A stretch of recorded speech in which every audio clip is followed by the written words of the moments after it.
ওই স্ত্রী বেয়াদব হয়, ওই নারীর প্রতি আল্লাহ পাক রব্বুল আলামিন নারাজ হয়, যেই স্ত্রী তার স্বামীর সঙ্গে খারাপ আচরণ করে, যেই স্ত্রী তার স্বামীর মুখে মুখে তর্ক করে, যেই স্ত্রী তার স্বামীর হুকুম মেনে চলে না, যেই স্ত্রী তার স্বামীর আদেশ মেনে চলে না, ওই স্ত্রীর জন্য ফেরেশতাদের লানত, আল্লাহর লানত। ওই স্ত্রী মরার সঙ্গে সঙ্গে জাহান্নামে যাবে।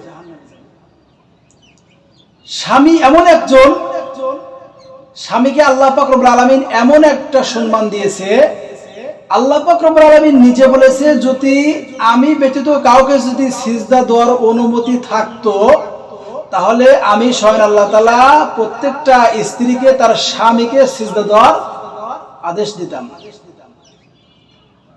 অর্থাৎ সিজদা আল্লাহ পাক রব্বুল আলামিন ব্যতীত কাউকে দেওয়া যায় না।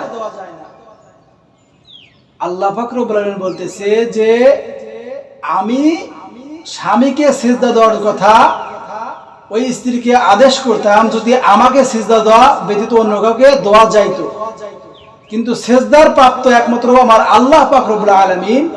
এই জন্য আল্লাহ পাক রব্বুল আলামিন কোন স্ত্রীকে স্বামীকে সিজদা দিতে বলেন নাই।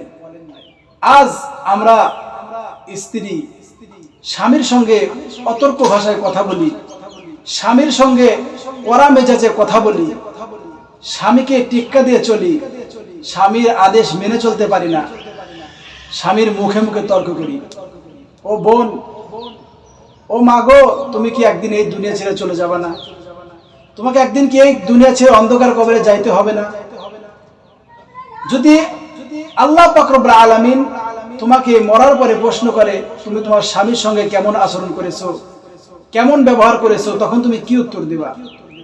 উত্তর দিতে পারবে না। কেন দিতে পারবে না? কারণ তোমার স্বামীকে আল্লাহ পাক রব্বুল আলামিন তোমাকে একজন সরকার হিসেবে নিযুক্ত করেছে, তোমার প্রধান হিসেবে নিযুক্ত করেছে, অথচ সেই স্বামীর সঙ্গে তুমি অকট্য ভাষায় কথা বলেছো, তর্ক বিতর্ক করেছো এবং স্বামীর আদেশ মেনে কোনো সময় চলো নাই।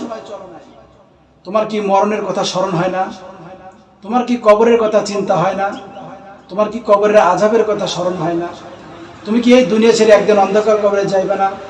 বোন, তোমাকেই বলছি, তুমি এখনো ভালো হয়ে যাও, স্বামীর সঙ্গে ভালো ব্যবহার করো, স্বামীর মালকে হেফাজত করো, স্বামীর মালকে লুকিয়ে মায়ের বাড়ি বাপের বাড়ি পাঠায়ও না স্বামীর অনুমতি ছাড়া। তোমাকেই বলছি বোন, তুমি এখনো ভালো হয়ে যাও, এখনো সতর্ক হয়ে যাও। তুমি কোন রকম গুনার কাজ করবা না। গুনার কাজ যখনই করতে মন চায় তখনই তোমার খেয়াল করতে হবে যে আমি যে এখন গুনার কাজ করব, কেউ না দেখলে আল্লাহ দেখে, কেউ না দেখলে ফেরেশতারা লেখে। শুধু আল্লাহ পাক রব্বুল আলামিন দেখেই না, ফেরেশতারা লেখেই না, কিয়ামতের ময়দানে আমাকে জবাবদিহি করতে হবে, এর হিসাব দিতে হবে। বোন, তখন তুমি কি হিসাব দিবা? কি হিসাব দিবা?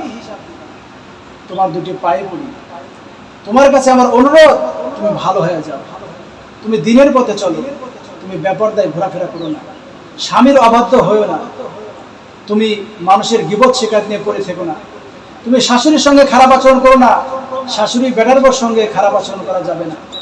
আমরা অনেক আছি, শাশুড়ি বেটার বউকে অনেক নির্যাতন করি, অনেক বেটার বউ আছে স্বামী কামাই করে শাশুড়ির সাথে অনেক খারাপ ব্যবহার করে। ও মা, তুমি তোমার মেয়েকে যেমন ভালোবাসো, তুমি তোমার বেটার বউকে সেরকম ভালোবাসো।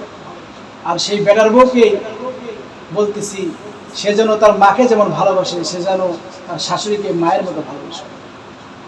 তাহলেই আমাদের সুন্দর জীবন, দুনিয়াটাও সুন্দর হবে, আখিরাতটাও সুন্দর হবে, আমাদের কবরটাও সুন্দর হবে, আর আমাদের স্থান জান্নাতে হবে।